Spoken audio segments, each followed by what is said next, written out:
Oh man, I like that beat. Yeah. T.I. trap music. Hey. Yeah. Oh, okay. That's what that is. Okay. Yeah. It's the RealSpill / Afterdark. Okay. Yeah. We late, but we here though. Yeah. Better late than never, player. Better late than never. Yeah. It's all good. Yeah. We're gonna let it flow real. Both of us in grade. Yeah, I didn't know you want to rock this beat, man. All right.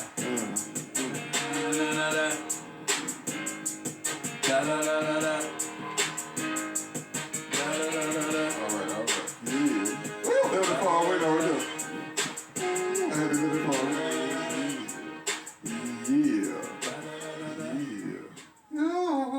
It's the RealSpill. All right. Shout out to Tip for making that track. Yeah. Shout out to Tip. Yeah, T.I. Tip, however y'all want to call him, man. Yeah, whatever y'all. You know what I'm saying? Appreciate that, man. Shout out to Toon for making that beat. Yeah, I'm a fan, boss. I know all of it. Yeah. That was off the trap music album, T.I.'s second debut album. Okay. All right, little rap history for you because today's episode is Rap or Die. I know that's hard. That's real hard. Episode 24, Rap or Die. Yeah. Anybody that tuned in probably ain't gonna be nobody, but it don't matter. Y'all can watch this later. This is the RealSpill podcast. This is Talent Man. And your favorite Ren. What's my name? Cold Steel. I forgot, Bob. Yeah. And we had some technical difficulties earlier, but we're here. Yeah. You know what I'm saying? Whenever y'all see this video, appreciate y'all supporting us and watching it.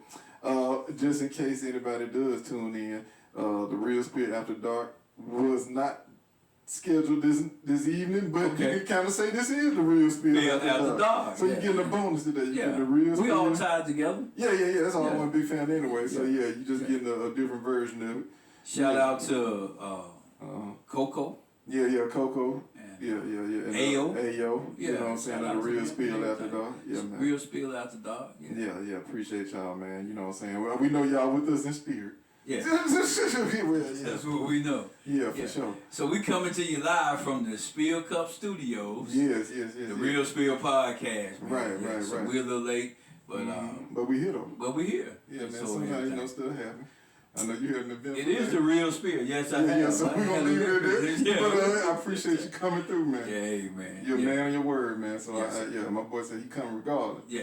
Hell, sleet, or snow. Yeah, man. Yeah. That motto, you know. Yeah, you know what I'm saying? It's still in you. Yeah, it's still in me, man. I appreciate you. 35 years are kind of hard to get rid of, you know what I'm talking about? It's in your DNA, dog. It's in your DNA, you know what I'm saying? Yeah, it is. But back to, I guess, the subject at hand. First, I want to give a shout out to the 49ers for doing what they do best, winning.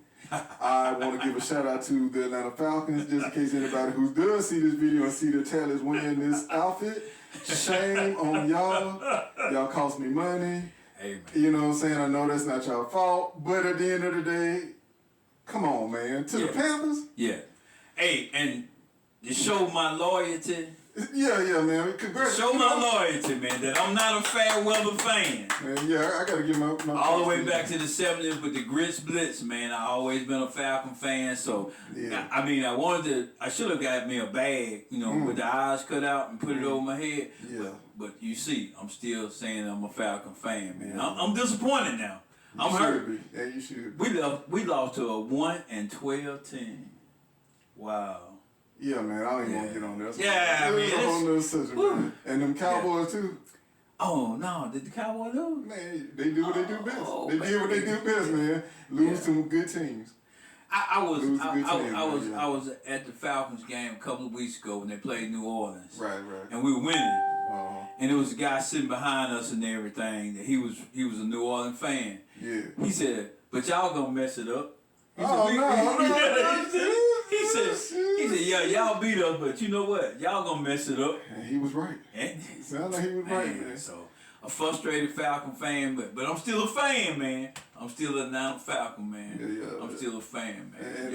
And one more shout out to the Texans. They did win today, despite having C.J. Stroud. Yeah. I don't think Nick Collins played. These for all my football fans out here. Right. Tank Bell didn't play, and I'm like, shoot, did D'Amico suit up today? But yeah, shout out to D'Amico. D'Amico Ryan, yeah, man. Alabama, man. You know, Bessemer. Yeah, shout out. That's a hometown guy right there. That's good coaching right there, man. That's good coaching. He ain't have none of his star players and still pull the win out, man. Yeah, because I wonder if he wanted to come to coach of the Falcons, man. Not right now, but yeah, you know, it's maybe down the line, man. Yeah, we'll talk about that later. Though. We'll have an episode about that. But yeah, man, episode 24, Rap or Die. I know people may be like, yo, that's kind of hard, but I'm gonna explain the title if you don't mind. Okay, yeah, let us know what you're talking about. Yeah, so I came with that title because I know rap gets a lot of negativity, right? It is the most influential music genre in the world.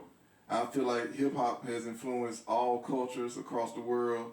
No other genre has influenced people like rap has.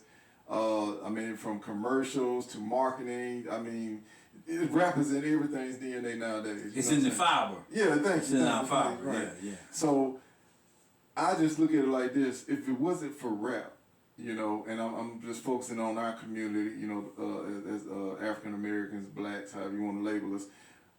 That because of that genre, man, rap itself. How many people did it get out of a bad situation? I mean, how many people did it bless, man, technically? You know, because of this opportunity that rap provided for so many people in our culture, they were able to not only create finance or wealth for themselves, but some of them have created generational wealth. Okay. You know what I'm saying? Okay. Some of them have been able to help their communities in a way that they probably never could imagine they would be able to, you know what I mean? And so I just feel like, though, yes, it is some bad that comes with rap. I'll be the first one to admit it. It is some negative stuff that goes along with it. But at the end of the day, it has helped so many people in our culture, man. It has changed so many lives in a positive way. Okay. And then I also wanted to talk about how it's entertainment at the end of the day, right? I know originally when it first was created, you know, back in the day, with the Grandmaster Flashes and, you know what I'm saying, the DJ Kool Herc, all them cats. I don't want to, you know, go too deep because, you know, I'm a little bit of a hip-hop head. But their intentions were to tell stories about their neighborhoods, their community, what they saw growing up, what they were experiencing it. They was their way of, I like to say, releasing stress and kind of like a help or cry out to the world that, yo. Well, it had a social conscience to it. Right, there you go. There you go. It had a social conscience to it, you know. Originally. And then, you know, it had, of course, for parties and things of that nature. So they did want to, you know, create an avenue of fun, you know what I'm saying? People having a good time, listening to the music, coming together, you know what I'm saying? So let me ask you this question. Yeah. And being rap was kind of originated or started in my, you know, young years. Right. But, you know, I don't want to say I was protected or whatever. I never really got into rap music until later. Much later, you know, and everything. Right. And coming from the background, you know, of church and, you know, we were told that it was bad. Yeah. You know, we was told, so we were listening to it. You know, it was bad. Right. But music has always been a consciousness of the community. Right. You know, it's always been so. You know, when I remember, you know, if you've seen the movie about James Brown. Of course. You know, so JB was taking those melodies from the church and making secular music out of it. They told him that's devil's music. yeah, they did. You know, and so it has been an evolution. But my question is there a difference in rap and hip hop? No. I mean, it has two different terms, but to me it's just a synonym. Am I saying that right? Yeah. So hip hop. Something that sound different, but saying the same thing. Right. You know, because there's so many levels to rap. I mean, you know, I don't want to go down all of them, but you got gangster rap. You got what people would call, you know, conscious rap. You got some that just focus on the club, party type raps. If you want to go that route. Yeah. You got trap music. you know, which has kind of created his own lane, you know, as far as, you know, dealing with narcotics, street pharmacists, if you will. So, so yeah, there's different levels to it, but to me they the same. Yeah, hip hop and rap are the same. It's just, you know, I think people when they think of hip hop, like I said, that's the older people, older heads, you know, the fans who grew up with it, kind of like I did, and they remember, like you said, it started off another way. I mean, to be honest, I would have to NWA. If anybody knows me, is one of my favorite groups of all time. I argue sometimes they might be the greatest group of all time overall. And the reason I say that for so many reasons, but not the fact that they were great as artists, but they did something to me, I give them credit before, as far as I can remember. They came into the rap game when it was an era where it was just talking about partying, meeting girls. You had conscious rappers saying, all you know is poor, the ghettos, you know, we struggling in the community. They came in, kicked the door in, and was like, okay, that's cool, but we're going to take it a step further. We're going to talk about the police brutality. We're going to talk about the crack epidemic that's affecting us. You see what I'm saying? And they came in right at the beginning of the crack epidemic. And it's like so many people were taken back by it. And I think they, though they get so much credit or deserve a lot of credit, they do get a lot of blame as well because to me, as far as I can remember, they were the first ones to kind of start gangster rap to me. Well, yeah, you know. I can't think of too many people now. You know, don't get me wrong. You had the LL Cool J's, you had the Run DMCs who kind of rap tough. But they weren't anti-establishment, and maybe that's what NWA was. They became anti-establishment. Yeah, they kind of was going against the grain. Going against the grain. Social society, socialism, whatever. And so but to say all revolutionary. That, yeah, they kind of were, man. I mean, a lot of people. And they used to wear all black. They kind of remind me of like the rap version of the Black Panthers in a lot of ways. And that could have been an influence on them. Oh yeah, most definitely. Yeah, so they basically saying we're gonna move this.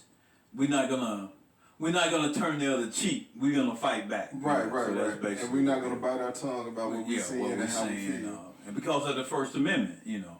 So, you know, I like I said, they're one of my favorite groups of all time. I think they were groundbreaking in what they did. If anybody's seen the movie Straight Outta Compton and never, ever heard of NWA, I don't know where you've been. But let's just say for whatever reason you were young and that wasn't part of your era growing up, you missed out on them. Watch that movie. That movie not only is a great movie, but the story about how they came together, the things they had to overcome. But I know we ain't talking about NWA, we're talking about rap all together. See, I get off track, man. No, you good though. But this is what I want to ask you though. Yes. Because I feel like I grew up with hip hop, rap, whatever you want to call it. You saw it develop, you know. So let me ask you this: do you feel rappers have a responsibility to the culture? I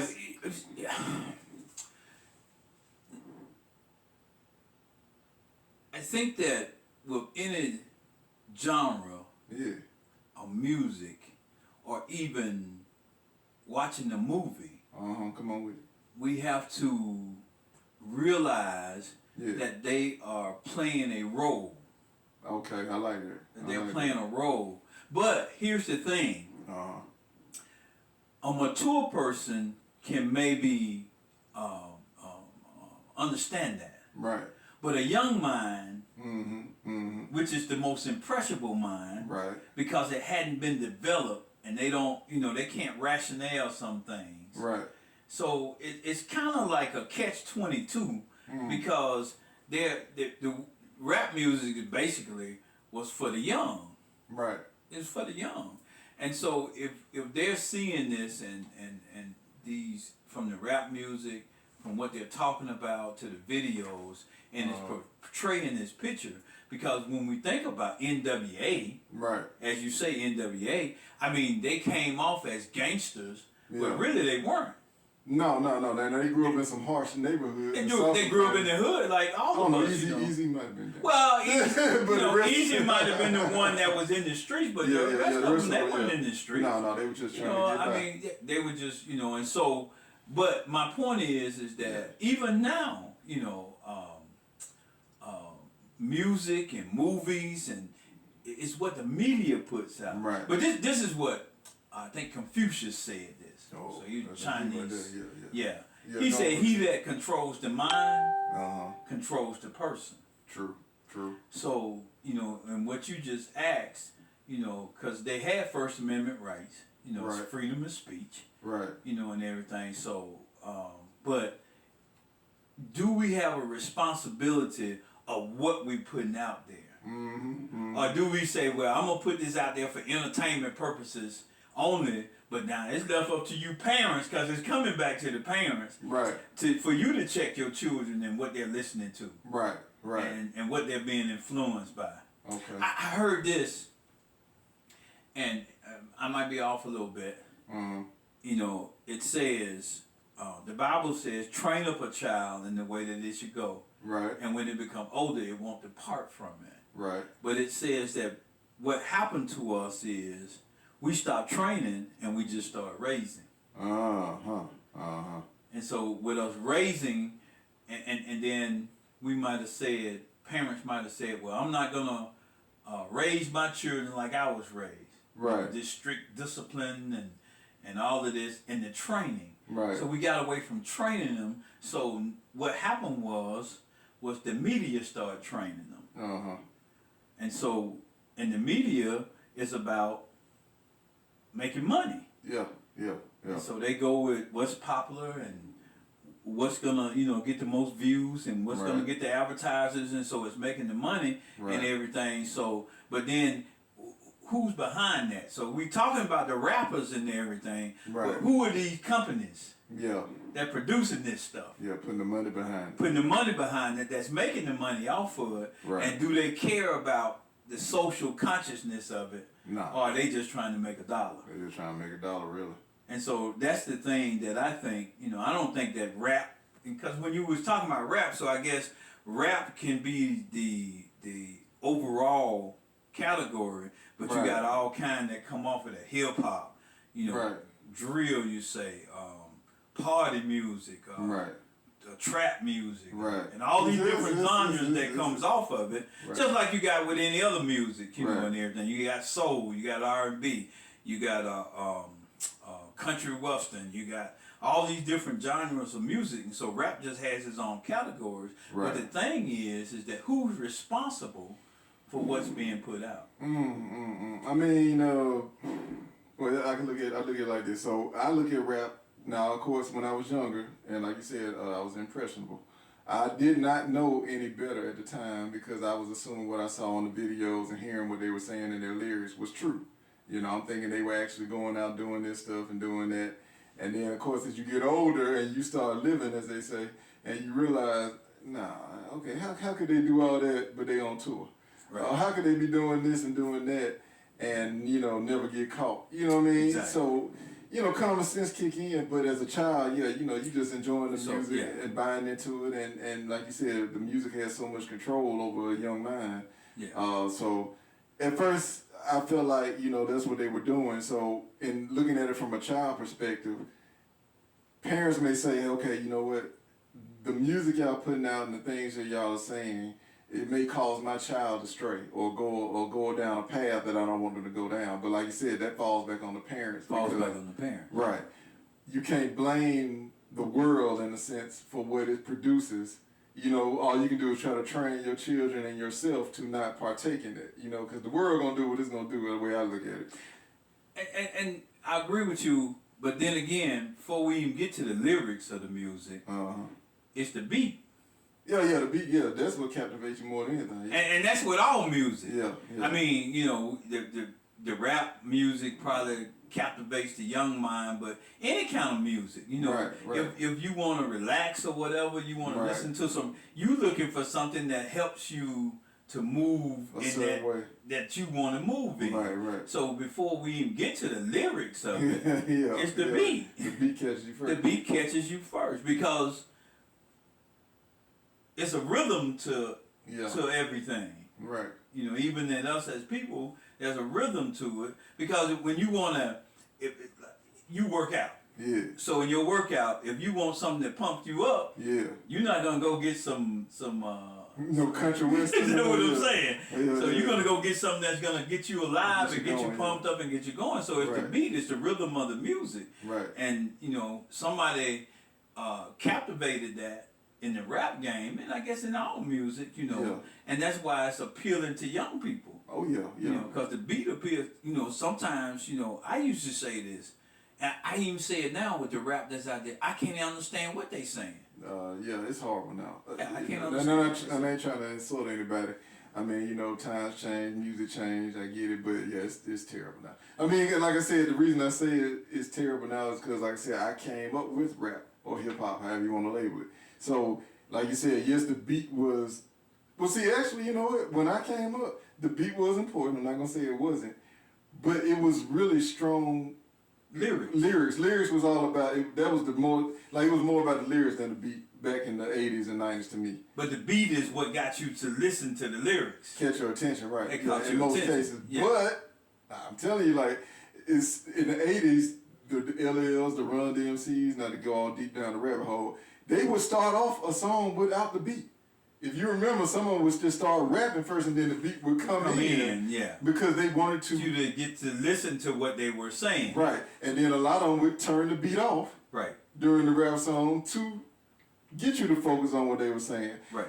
And that's why I say, you know, back then they were more aware of what they were saying, how they said it. It was more so they were banking on their lyrics to get your attention and reel you in versus the beat. But the beat, yes, most definitely, especially in the 2000s, really I say the 90s and 2000s on forward, it definitely, you know what I'm saying, was all about the beat.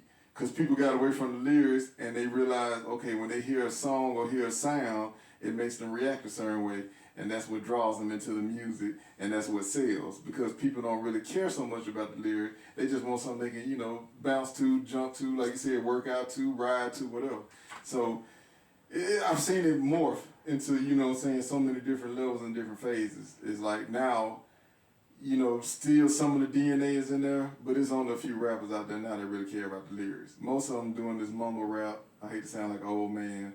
They're not really putting really much thought into the lyrics anymore. They just kind of just say whatever catchy, whatever. Most of them just bragging about what they got and what they, you know, how much money they got. So, ain't no depth to it anymore. And I guess it's following, the popular is what sells. So it used to be a time that even, you know, when the gangster rap, you didn't hear a lot of cursing.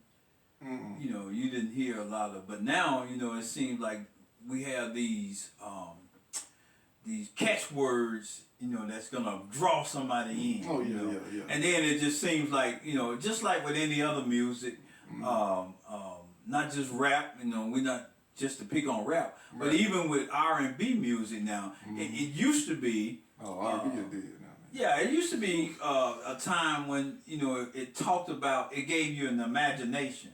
Yeah. And see, now they just come straight out. You know, there's no imagination. Girl, I'm putting my tongue in there and lick it everywhere. Did I skip a verse? Yeah. It's all up and so it used to be where the crooners would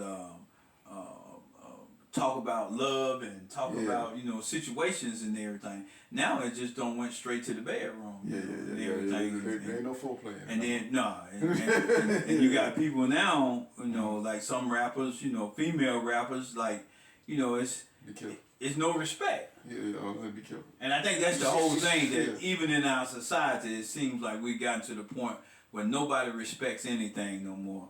You know, everybody's just gonna do whatever. I'm big and bad enough to do whatever I want to do. Yeah. You know, but here's the sad part about it.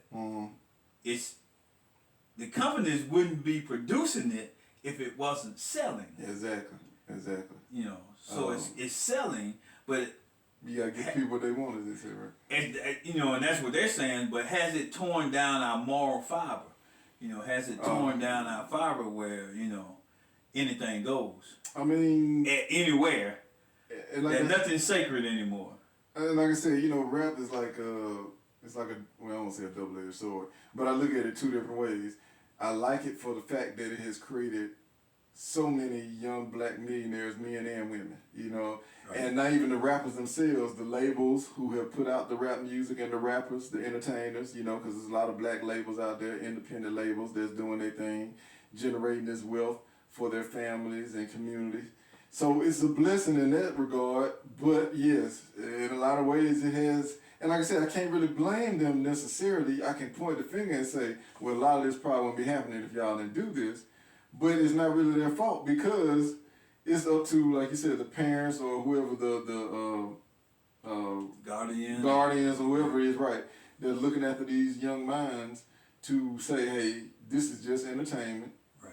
It doesn't go any further than that. Do not buy into what they're saying. But at the end of the day, even if you go that route and teach your children that, the kids still develop a mind of their own and they still may buy into what they're listening to or whatever. So it's tough. I mean... because, you know, in our age that we're in now, we have access to so much information. Right. Not way past rap now. Yeah, I mean, and what I'm saying is that, you know, a child could be, I heard a parent say this, you know, they might be watching, a young child might be watching, what's the pig name? Peppa Pig? Peppa Pig. Yeah, Peppa Pig. They might be, you walk by them, they looking at Peppa Pig. Right. But all they got to do is hit a button, they could be watching something else. But you're not paying attention to them, you know what I'm saying? Right. So it's so much information out there, and it's coming from so many different ways, you know, and everything. It's tough, you know, to discipline a child to stay focused. Yeah, there's a lot of distraction. It's a lot of that's the word I was looking for. It's a lot of distraction. So, you know, but just as there are distractions, we had to come up with other methods. Right. You know, of making sure that, you know, they staying on the straight and narrow. Right. And like I say, you know, the guy was saying that we're not training children anymore. Right. Because here's what training does for you. Training helps you how to navigate when things get tough. Right. You know, you work out. Yeah. So, you know, if you know that your training, and it comes that it's almost second nature to you. Right. You know. Oh, yeah. Yeah, you're training. So training is different than raising because training makes you focus, helps you to focus when things are out of whack. Right. So if you hear something, let's just say in a song or something, and you say, well, I don't need to be listening to this. If you don't have any training, you're going to say, let me see what this is about. That's good right there. Yeah, I like that. So the training helps you to overcome the obstacles that go against the training, if that makes sense. Yeah, because I definitely can agree with that. Because as I got older, I find myself sometimes not listening to certain things because I know it's going to influence me a certain way. Exactly. You know, so I'm like, okay, look, I'm about to go into work. If I'm listening, I don't know, I'm just going to say some drill music. And then I know that's going to probably play on my emotions in a violent manner. Exactly. And, you know, that go in with that spirit. So I was like, okay, we need to listen to something maybe a little more calming, a little more uplifting, you know what I mean? If I'm going to listen to anything at all. So now we see how music can influence the spirit. You said how your spirit. Yeah. So, you know, and we talk about now, I just want positivity. But if you don't train yourself to just, you know, you'll be listening to negativity, toxic, and all kind of stuff. Yeah. And then, like you said, it gets... Confucius said, he who controls the mind controls the person. Yeah, you absorb this energy. Yeah, you absorb it, and then, you know, and it comes out when stress comes. Yeah.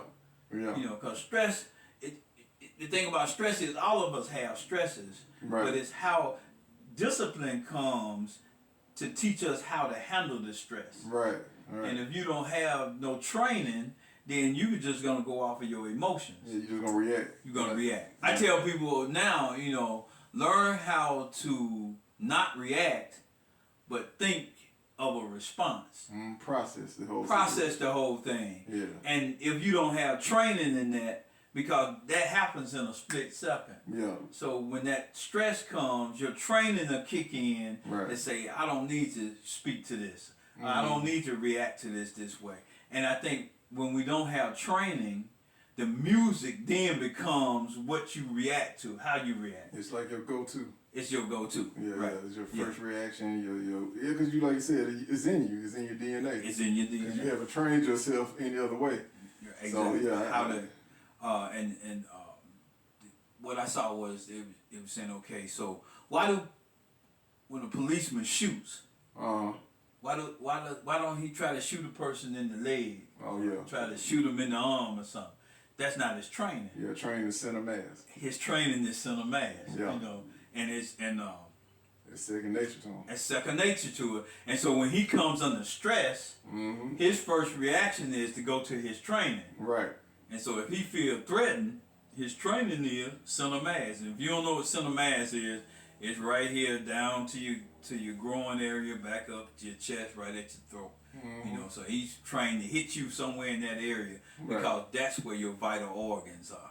Yeah, well, you went back. Well, I was gonna say the influence is an easier target. And it's what you see. You know, if you standing straight up, that's the closest thing. Yeah, because you trying to shoot somebody in the head, that's tricky. They can move. That's tricky. They can move. Smaller. Yeah, right. You gotta be precise. So you gotta be precise. Most people can hit that chest somewhere in the center mass. You know,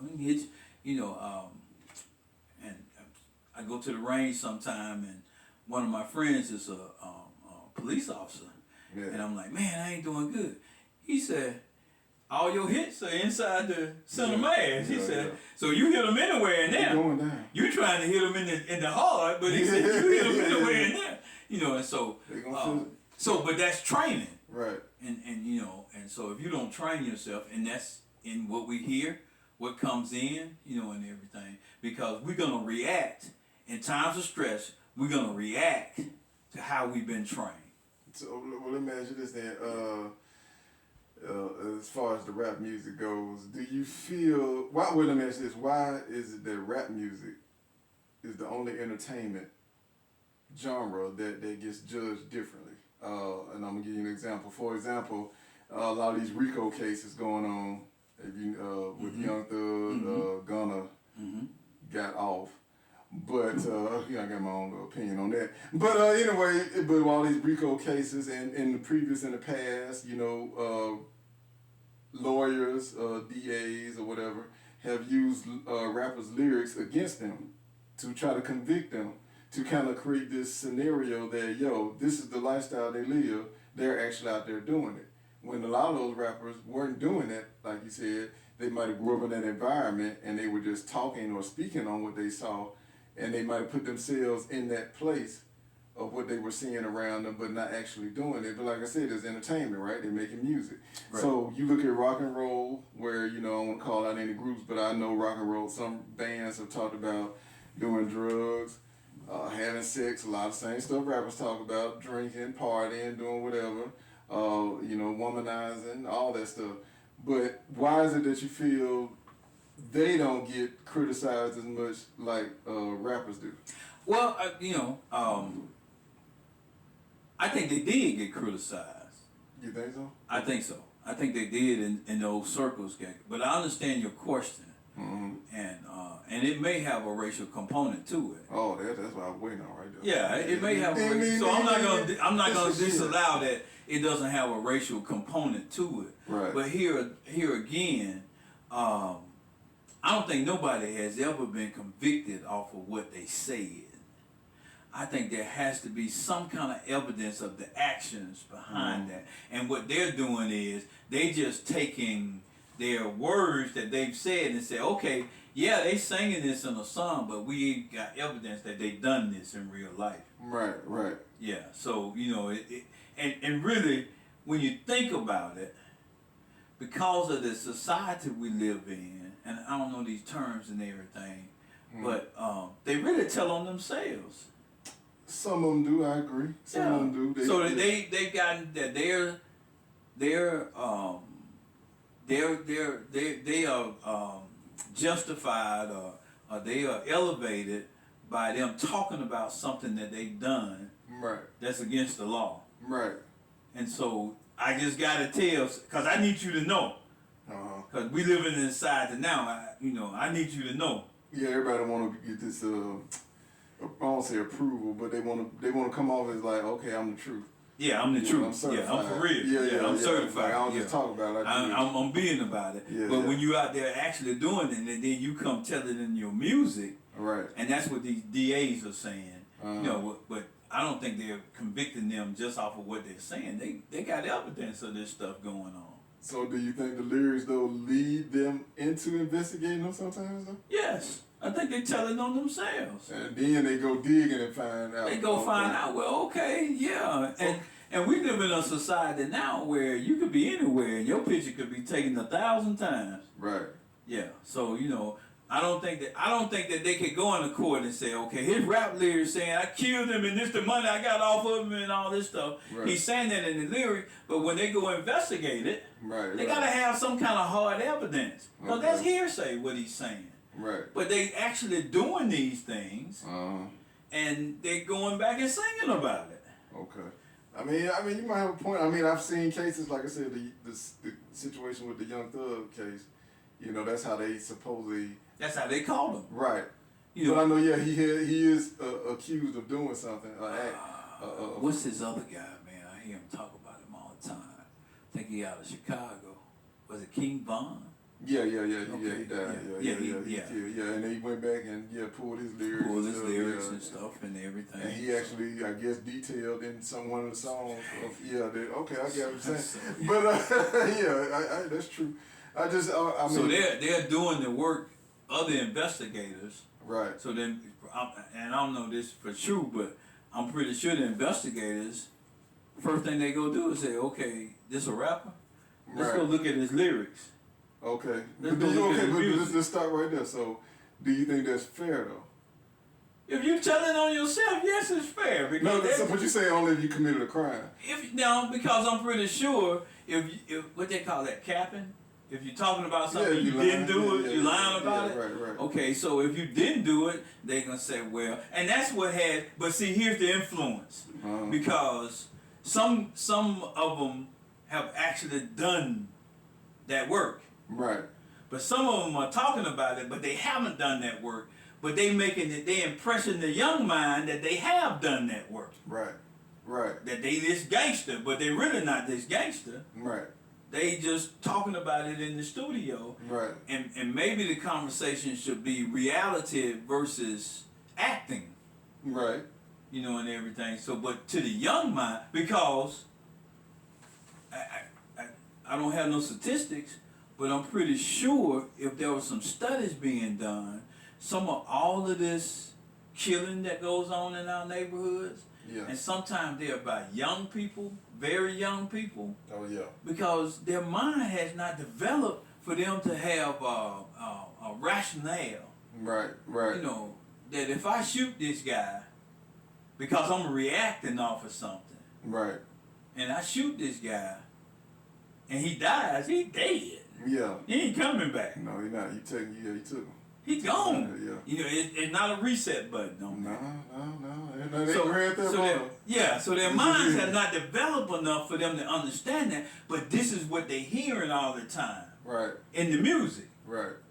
So because of the undeveloped mind and they're hearing this, they thinking it's reality. I mean, I hear what you're saying. That's sad though. It's very sad. Because I mean, and I know, that's a whole other subject, but I was going to say, like, I guess depending on the age as well of when they're, okay, so like you said. Well, really, it doesn't go by chronological age because you got some people that are our age, your age, my age, that still believe in that stuff. Yeah, that's correct. They can't differentiate between, that's just somebody.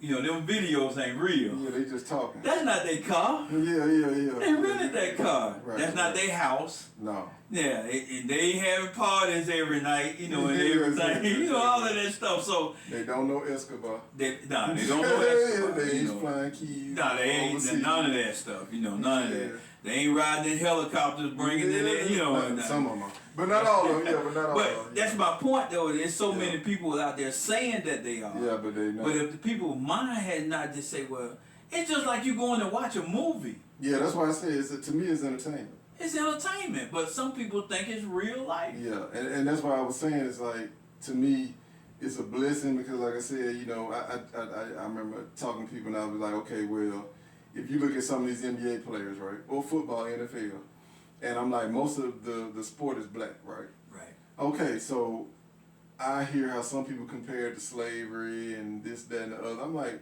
well, if this is slavery where I can go make $100 million playing the game that I love. Make me a slave. Then yeah, I'm sign me up then. I'm a slave. Sign me up, yeah. Because I was like, how many of these people playing this sport, and not trying to downplay black people or whatever, anything like that, but I'm just saying though, where they could come out of the environment they came in, because most of them probably came from, you know, poor environments, I guess you want to say how you want to label it, lower income environments maybe. Right. Not all of them, but most of them. They're playing a game they love since they've probably been a child, and now they're making millions of dollars. Right. Where else could you do that at? Yeah, but I've heard somebody make this argument too. And some of the social conscious people are making this argument now. And they're not going outside our community. They talking about the people in our community. Right. So they saying, okay, you came up through, let's say, Pee Wee and all that stuff. People have been supporting you in this community all of your life. You know? Right. So you get good enough that you go on to college and you make it to the pros. Right. You know. What are you doing to pay it back? Right. Because what they're saying is that, okay, you just said about all these players making these hundreds of millions of dollars. Right. But what kind of institutions have they come back as a community and started something? Yeah, I mean, only very few of them. It should be more. I'm with you. Right. I remember talking to somebody one time, and I was like, if you took all the athletes, NBA, NFL, let's throw the rappers in there too, who really have, you know, done well for themselves financially, and they just say, you know what, let's just all donate $100,000 a year to some type of community organizations, whether it's a school, whether it's a Boys and Girls Club, whether it's just giving it to families or whatever. Each one of them did that. Yeah. I mean, the impact that would have. Right. The impact that would have on our community, like you said, as blacks. And then you got some of them, you know, like I said, I'm not going to criticize because I know he does a lot for the community, but you got somebody like LeBron James who's worth $1 billion, and he does a lot, so I'm not going to criticize him, but you get with him, Jay-Z, the Diddy's of the world, Puff Daddies and all that, and you say, hey man, let's all just donate. Start a bank. $1 million. Just start a bank. We take $1 million each year of our own money and break it down and start giving, you know what I'm saying, stuff like that. Because when you look at the banking industry and you look at the disparities in the banking industry, that you could be this black family, husband, wife, 2 kids, 2-car garage house, you know, you're working and everything, and you take a white family, same people making the same money, got the same credit score. Yeah. But it's been proven that the banks will loan to the white family when they will not loan to the black family. And the crazy thing is they won't give you a loan unless you got the income. Exactly. I don't need the loan then if I got the income. If I got the money. And so the thing about it, and it's saying that these people are not, you know, they went and made that money on their own. Right. But what are you doing to give and giving away turkeys at Thanksgiving and Christmas? Yeah, okay. But that's a flash in the pan. Yeah. What are you doing of substance? Yeah, to change your community. To change your community. And some people, because see, every other community, and we talk about rap music, but every other community trains to put back into the community. Right.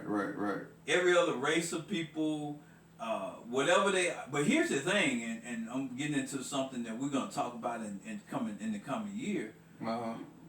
They'll all come to our community to make their money. Yeah, because nobody spends money like we do. Nobody spends money like we do. But we ain't got nothing to show for it. But we don't have nothing to show. So, some social conscious guys are saying, where's our grocery stores? Right. And then I just saw something the other day where these 3 black guys are, you know, buying grocery stores and everything, because a lot of times people say in our community we live in a food desert. Yeah. Some communities you got to go 10, 15 miles just to get to a grocery store. That's true. That's true. I get what you're saying. Why is it that? Okay, I'm talking locally. Right. You know, on the western side of town, there used to be a mall that was very popular. Yeah, I guess. Yeah, but it's, you know, and because of different things, it's not flourishing like it should have been. Right. But we'll go cross town. Right. We'll go cross town, you know, and everything. So why is it that we can't come together to say, I want to build my community? I agree. You know, I want to, and that's what I guess that's the argument of rappers and football players or whatever. You know, what have you done to give back to, like you said, the boys club? Well, I was saying that's part of it, but the other thing I was looking at it was, I think it's amazing that rap is as popular as it is, because like I said, it's to me the biggest genre of music in the world, and it has made so many people so much money to change their lives, their families' lives. So I look at it as being a blessing. Yeah, but they do need to maybe do more to give back, I guess, to the communities, other than just talk about what's going on. Who's supporting you? Right. So here's the thing, but you know, do they see it as, because maybe we see it as, if I make it up out of there, then I don't make it up out of there. Yeah, and I'm not a part of that no more. I don't made it up out of there, and I understand that. But what about helping out? You know, I saw this, and I don't want. Well, I can call his name. He did it. Yeah. This football player, I think his name Quentin Williams. Yeah, I know. So he gave to the Birmingham area. It says that he gave 1,000. I think I'm right on this. It was 1,000 single parent homes. He gave them $25,000. Oh wow, that's a blessing. Yeah. That's a blessing. $2.5 million. Yeah. Of his own money. Right. That, you know, and he's just trying to uplift in his own. And I think it's in the city of Birmingham. They had to be in the city of Birmingham. So right. You know, but just let's just think. Just think of all the athletes that from the area that's playing in the, you know, and not that they gave, you know, to an individual, but they started something. Right. You know, the boys club. Right. Put money into it where they got the resources and the training and all of that stuff. Right. After school care. Right. You know, put it into it where, you know, they can do all of these different things. Right. You know, to help the community. You know, to teach, train. Right. Children, so when they grow up, you know, they could want to come back and help that community. I agree. I agree. And everything. I agree. But because everybody else, that's what they do. Right. You know, that's what they do. They put something back into their community to keep their community, you know, to have the level that they want to have. Some communities, people will buy a house, tear it down to build a bigger house, just so they can stay in that community. Oh yeah, I know. Yeah. I respect it. And when you look at it, a lot of times, one of the main reasons why they do that is because the school system is strong. Yeah. Yeah. You know, so they know that their children have to be educated, you know. But that education got to start back in the house. Yeah, I always start at home. So it has. So, let me ask you this question: because rap and the genre of music became so popular, and people making money of it, has it been infiltrated? I'm gonna let you finish though, but I think I know you're going with it. Has it been infiltrated that if the wolf has come in and taken it and taken all the resources and taken them back to his community? Let me take you back in time for a little bit. All right. I don't know if you remember, and I'm sure you do, because you were grown probably. You were an adult or young adult. You remember there was a campaign against rap for a long time. Oh yeah. People was taking CDs, spending money now to buy the CDs out of these stores. And burn them up. Back for the young folk. Yeah. Back in the day, we couldn't just download music. Nah, we had to physically buy copies, whether there was tapes, 8-tracks, CDs, I know. There was no streaming service. Ask your grandma about it. Yeah. But so you had to physically buy the album, that whatever the artist that you were supporting, you had to go to a store and buy that album.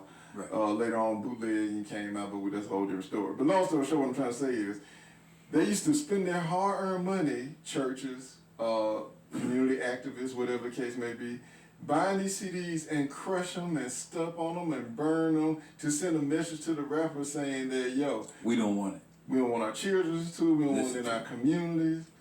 Right. So I understand their passion. I do. Because like you said, there was a different time where that type of music was unacceptable. Some people still probably think it's unacceptable. But yes, it was definitely infiltrated, because I remember the other people if you know where I'm going with this. I know exactly. The Caucasian community was against it as well. Yeah. They were, but I look at it like this though. They were against it not because they thought, oh, it's going to create monetary growth for their people. Right. But they were afraid that they were going to be able to get the message out across the word. The influence. There you go. Because like you said, nothing influences more than music. The music. All right. Music, clothes, our style, all comes from music in some way, form, fashion, in my opinion. So, because the most influential people are artists. And most of them are musicians in some way or form. Some type of the artist, yeah. Right. So I just remember they were against it. I mean, wouldn't let rappers perform in certain places, wouldn't give them venues to perform, wouldn't put their albums in certain stores. You couldn't find a rap album in Walmart, man, back in the day. No. But when they saw how much money it was being generated, how it was generating so much wealth for these artists and the labels that was getting behind it, because you had a few Caucasians, Jewish people getting behind these black artists and saying, you know what, we're gonna support y'all, man. We see what y'all doing. We see what can come out of it. So like you said, that wolf infiltrated and saw how much money was being made and said, you know what, I'm gonna start using it for my benefit as well. I remember, man, back in the day, you could not find a commercial with rap music in it. Now McDonald's got it. Everybody got it. Target rapping, Walmart rapping. They got old people rapping in the commercials, young people rapping in the commercials, white kids break dancing. Yeah, the whole thing. Yeah, so it has become a part of the fiber of the country, something that was started in the community, in the black community. Right. But has the black community reaped I know they've reaped some benefits, like you were saying. You know, these rappers have made millions and millions of dollars. Right. But if they made millions of dollars and they're not controlling the production of it, can you imagine the money that has been made off of it? But how has it helped our community? I mean, there's only been so many. There's only been a handful of rappers that can honestly say, you know what, I created a huge amount of wealth off of this, right? It's only a handful of them. Because a lot of them who you think probably were rich are not as rich as you think they are. Now, when I say they not rich, they might be doing well for themselves, but they didn't get what they deserve. Because like you said, those wolves infiltrated it and they found out, oh, you know what, we're going to give you pennies on the dollar. We take most of the money and do what we're going to do with it. So a lot of them got, you know, robbed, hoodwinked, you know, scammed, however you want to label it. So only so many of them that were smart enough to understand how it really works and use it to their advantage got ahead of the game. So I would like to think that, you know, like I said, the Jay-Z's of the world, you know, the LL Cool J's of the world, they do a lot of donating, they do a lot of reaching back, they do a lot of stuff for their community, but there's only so many of them, you see what I'm saying? Right. And so the majority of them, no, I don't think they have. Now, they may talk about it. They may get on the interview and say, yo, you know, we need this, we need better schools, we need this, that, and the other, but I don't think as many of them doing it, you know what I mean? Well, in other words, you know, they ain't putting no money behind it. Yeah, they ain't putting the money where their mouth is. Right, they ain't putting the money where they're talking about. But I had a question, man, that just... I'm not knock it out. Yeah. Go wait, let me ask you this. So, I know we run out of time. Because I know this is such a deep subject. Yeah, we can have 5 episodes on that. Yeah. But I want to talk about the women aspect. Coco was going to be here to kind of answer this question. Shout out to Coco. But let me ask you. Coco. So, one of the biggest things, other than talking about the violence and the drugs, is, I guess, am I saying it right, womanizing in the lyrics? Okay. Yeah, womanizing, yeah. But recently, and women have always been a huge part of rap, of hip-hop. Right. The Queen Latifah's, the MC Lights, the Salt and Peppers, the Roxanne Shante. That's what I was just finna say. I grew up on this now. That's the first female rapper that I saw, Roxanne Shante. JJ Fast, I can go on. Moni Love. MC Light. Yeah, I see her. MC Light. But my point is, recently, the last 2 years, and I mean, I don't want to say that they haven't been around, but to me, the emergence of female rappers have really taken over these past 2 years to me. Okay. And they have really, you know... I don't know but a few. But well, Lalo, Nicki Minaj, the Cardi B's, the Glorillaz, Sexy Red, Rhapsody. A lot of people don't know her, but she's nice. But they have kind of taken... They planted their flag to me. Okay. Right? But a lot of them get criticized because they music maybe come off a little raunchy or whatever, a little nasty, I guess, if you will. But I look at it as it's entertainment, right? But let me ask you this though. So the way women are perceived now, especially in our community, from rap music, and then you actually have women who are rappers, maybe also participating in some of those thoughts and ideas of what women should be like and what they doing and this, that, and the other. Do you feel that that has definitely put a negative stint on women? Like women aren't looked at or viewed as they should because of rap music? Well, even before the women started acting like the men, I'm gonna get in trouble for this. Yeah, be careful. Yeah. Remember Taylor said that, not me. Yeah, Taylor said that. And this might come off as a chauvinistic statement, but I think it's the truth. Even before women started acting like the men had already made the black woman had degraded her into, she wasn't a woman anymore. The word that they wanted her to be started with a B. And so since she's been degraded to that, and it's almost like whooping something till you like it. Right. And so now she wants to prove that she can be just as raunchy as the men were. Right. You know, because she's been programmed into this, that she don't even see herself as an eloquent woman anymore. Right, right. You know, and that culture of that rap music has pushed itself into her clothing. It's pushed itself into how she portrays herself. Right, right. You know, and so I just say they following the lead of the men, because the men was already calling them names, and she wasn't a woman. You know, she wasn't uplifting. Right, you know, right. she was, and I go back to whoever's controlling it is controlling this narrative that's the way they want her to be portrayed. So rap music doesn't portray a educated woman, doesn't portray an executive, a woman who's gone to college, who's got not only one degree but advanced degree. Rap music doesn't do that, and that's a part of our culture. Right now, you probably have more women getting higher education degrees than you have men. Yeah. But she's not portrayed that way in rap. No, not often. It's very rare. It's very rare. If at all. And so what when I say the childish minds, because some of us that gotten older, that we say, wait a minute, you know, I don't want her to be a B. I want her to be a woman. Right. But you know, and why I say the women is following the lead of the men, you hear women call each other that. Yeah. You know.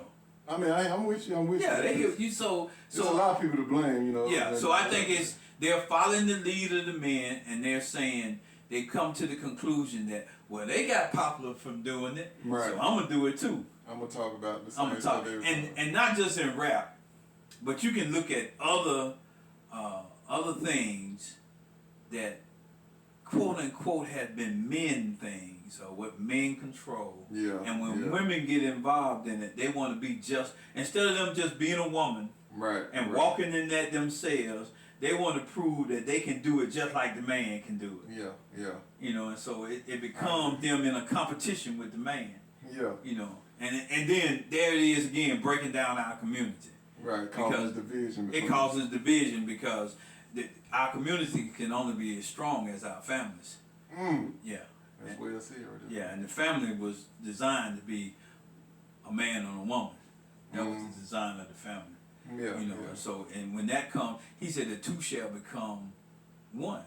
Right. So you have to become one, but their strength, and when they, you know.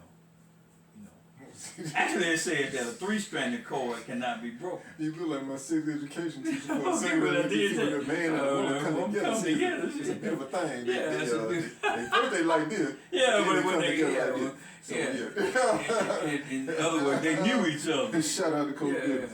Because see, sometimes you got that thing, man. It's like a plug in a socket. Yeah.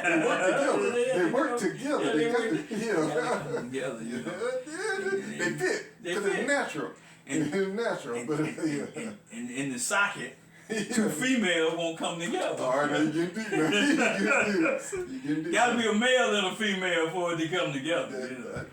Tanner said that, y'all, not me, but he is right though. He is right though. But it's the truth. He creates some electricity. It's gonna short circuit. If you want some electricity, it gotta be a male and a female. All right, man. All right. Well, y'all got a little rap music education and sex education. All in one. This is the Real Spill podcast. After Dark, technically. And this one After Dark. Yeah, so yeah. I know y'all ain't used to seeing us, that's right. On the After Dark, but yeah, that's us, man. Yeah, that's we hold it down. Man. We hold all the time, man. Yeah, right on that. Yeah, okay. Well, man, yeah, I know. I hope we enlighten some people with this episode. I know, like I said, there's so much to talk about with the rap thing, with the rap music, and just music in general, because like you said, R&B has. I don't even think R&B exists anymore, man. It's changed to a different genre. You know, it's kind of like and I don't know what they call the music, but when you got people like who name one? Name one. I don't want to name my favorite, but you know, and she's popular to me, but like Layla Hathaway and Fantasia. I mean, I hear what you're saying, but they are young. Yeah. But they they were like the last class to me. Okay. So you said like now, so this neo soul. It seems like about after 2005, it just. I mean, you got SZA out there. I don't know, you know her. She kind of has that old school R&B DNA, and Chris Brown from time to time makes R&B music. He's like a Michael Jackson to me. He's like a Prince. I can't really put him in one little category. One category, okay. But these new guys, you know, these new people. Who are they? I mean, like Giveon and Tank and all of these. Tank old school, man. Tank old school, man. Yeah, that's what I'm saying, man. After 2005, the Tanks, the Fantasias. Okay, I got you. I see what you're saying.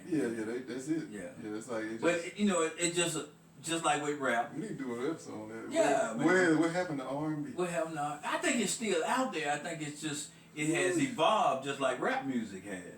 I know this new style. You know, I don't want to get all that because I don't want to get fussed at and cussed at because I need to do my research on it. Because I forgot what this new style they call it. It's not neo soul. Yeah, I guess. Yeah, neo soul with this. Yeah, it ain't R&B to me though. Man. Okay. All right. I grew up in a different era, I guess. Yeah. I'm sorry. You know, them crooners like Luther and. Jodeci. The Marvin Gaye. Marvin Isley Brothers. The OJs. Yeah, and they're still performing, man. The OJs still Thank God. Man. Because it's trash out here, man. Boys to Men, man. We ain't gonna go all day because we go on all day about that, man. Nita Baker. Keith Sweats. Yeah, Keith Sweats. The guys, the group guys, not guys. Yeah, I got you. But I got you. Yeah, all those even guys. Drew Hill, man. Drew Hill, even, you know what I mean? Somebody. It's tough, man. Yeah, but anyway, we'll talk about that. But since it's been the Real Spill podcast. This has been the Real Spill After Dark. Yeah, / Real Spill podcast. Real Spill podcast. Plus, we coming from the Spill Cup Studios, man. Yeah. So, like, share, subscribe. Yes. And, you know, tell your friends about us and everything. We got maybe 1 or 2 more episodes in 23, but 24, man, we want to come bigger, better topics, or just more topics in there. Just keep doing what we're doing, man. You know, right. And we appreciate you, the ones who have subscribed to. We get your feedback, and we thank you, man, for listening to us. Just 2 guys, man, talking about our communities and not having any boundaries on it. Right. It's the Real Spill. Yes, so sir. we want to talk about it and what we know about it, right, and try to make our communities better, you know, and everything. So as we go off, man, my last question is, what's your favorite all-time rap song? Woo, man. The one that popped in my head right then when you just said it has got to be Tupac, Pain. Okay. That song, man, no matter what I'm doing, no matter when I hear it, bro, it takes me somewhere else, man. Okay. I'm talking about it's like a calmness comes over me, and I get motivated at the same time. Okay. But yeah, Tupac Pain, man, on the Above the Rim soundtrack, which I still believe to this day is the greatest soundtrack of all time. Okay. But yeah, Tupac Pain, man, that'd probably be that's my go-to right there. Yeah, go-to. Yeah. He captured the world in that song, man. About, man, you ever heard it? You gotta listen to it, man. But listen to it sometime. Man. Well, it's the other one, and it was really, it might be off the same album. I don't even know the name of it. What that? It's his diss track. When he dissed. This Biggie? Yeah. That's your favorite? That's not my favorite. I'm just saying that I can see how they can grab you in. Yeah, hit him up. Hit him up. I can see how, because he was so passionate about his music. I mean, we can hold up so about Pac, because I wonder sometime when you stand about my brother. Right. But we gonna get in there one day. But Pac to me, man, was the greatest rapper of all time. Okay. And it wasn't so much because lyrically he just could out-rap anybody. He could go toe-to-toe with most people, but it was like you said, that passion, man. Yeah. He had a way of touching you with his lyrics, his songs, the thoughts, the words he was, spitting out in a sense. He hit you with it and you felt it. Like, you felt it in your chest. You're like, ooh, man, I've been through that before. You know what I'm saying? I know what he means when he said that. Speaking to you. Yeah, and then, like I said, he was a poet, though. See, that was the thing. So I think that's what helped him. And that's different than making rhymes. Exactly, because most poets, they see the world differently, and they know how to communicate and explain to you what they're seeing in the world, their version of how they see it. They have the ability to paint you a picture. Right, there you go. That's vivid to you. There you go. That you can almost see it from them talking about it. Exactly. They can paint it for you. Yeah, you can see it in vivid colors and everything. Like watching a movie. Like watching a movie, yeah. So that's a talented person that can do that. There's only been so many rappers that can do that, man. So many. Tupac was good at it. Nas was an excellent storyteller. Yeah. He was great at it. Notorious B.I.G. was a great storyteller. And everybody said DMX was good at it. Yeah, I mean, you felt DMX. Yeah, they felt it. Now, he had a few songs where he told stories, but he was kind of like Pac as far as that passion. Yeah, I mean, it's like you could hear him crying on the album. You could see him in the studio just, no shirt on, just sweating, on his knees, just rapping his heart out. So, man, DMX was, definitely good at that too, man, yeah. But to me, the greatest storytellers in rap, I know we're getting off subject. Right. Tupac, Nas, Biggie, Jay-Z is good at it when he wanted to do it. He's pretty good at it. I mean, that's my top 4. LL maybe. Ice Cube was an excellent storyteller. He was a great storyteller. Yeah. My favorite rap song, and I don't like I said, I didn't grow up when I should have been into rap. Yeah. I wasn't into it. I got into rap music later on. Right. I was grown, Yeah. And so it didn't have that effect on me. Impact, yeah. It didn't have that impact on me. Right. But LL Cool J, I Need Love. Right, oh yeah, that's my boy right there. Yeah, that's my favorite rap song. I could just really feel that, and everything, I could really feel that. I feel like, even though I was listening to rap when I was young, because like I said, I feel like me and hip hop grew up together, but that LL Cool J I'm Bad song, that was the song that catapulted me into rap music. Okay. None of them hit as hard as that. When I heard that, I'm like, I'm sold. Yeah. Like, I everything he did after that, I was an LL Cool J fan, and then, like I said, it just made me start listening to other rappers as well. Okay. Because I heard the Sugar Hill Gang. I heard my boy, Grandmaster Flash, Grandmaster and all them, Yeah, you heard it, you're like, okay, yeah, cool. Yeah, that's pretty but cool. when I'm Bad came on, and I heard him say, I'm like a shark. You know what I'm saying? My boy said he crushed it like a jelly bean. Yeah. You know what I'm saying? He said, F Oreo cookies, eat LL Cool J. You know what I'm saying? Like, this dude, I'm like, who? Then he rapping with no shirt on. No shirt. I'm like, man, who is that cat? Yeah. So, man, LL, he definitely opened the door for hip-hop for me. And see the influence, man. Everybody wanted to go get him a Kango. Exactly. Bucket cap, The rope gold chain. The rope gold chain, how it was an influence. LL had cats in there working out and stuff, man. Yeah, so, exactly. But anyway, But shout out to rap music, hip-hop. For all you done, music, the good and the bad. The good, the bad, and the ugly. You know what I'm saying? So, okay, and we go off, I'm going to see if you know this, man. I think this Sugar Hill. Don't hurt With a hip, Hop, the hippie, hop, don't stop to rock it to the bang, boogie, boogie to the rhythm of the boogie to beat. Now what you hear is not a test, I'm rapping to the beat.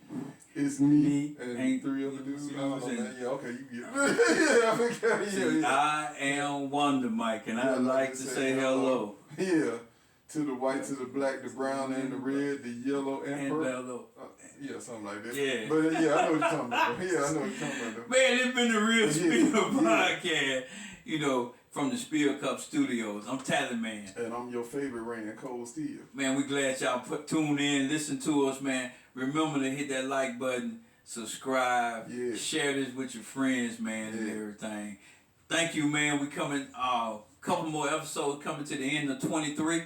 And so we just want to thank everybody who has, you know, just tuned in to us. And we thank you for all of your comments and everything, all the love that you give us, man. Oh, yeah, appreciate y'all, man. We love y'all, too. All right, man. Yeah, Merry Christmas. Hey, Merry Christmas. You know what I'm saying? All that good stuff. Yeah, all that good stuff. Yeah. Man, Falcon fans, y'all owe me some money, man. God, man. Y'all, hey, I'm still a fan, man. I'm still a fan. Trash. I'm still a fan. Yeah, trash, but I'm still a fan, man. Yeah. Good night. Yeah. Oh, no, we did that, man. Yeah.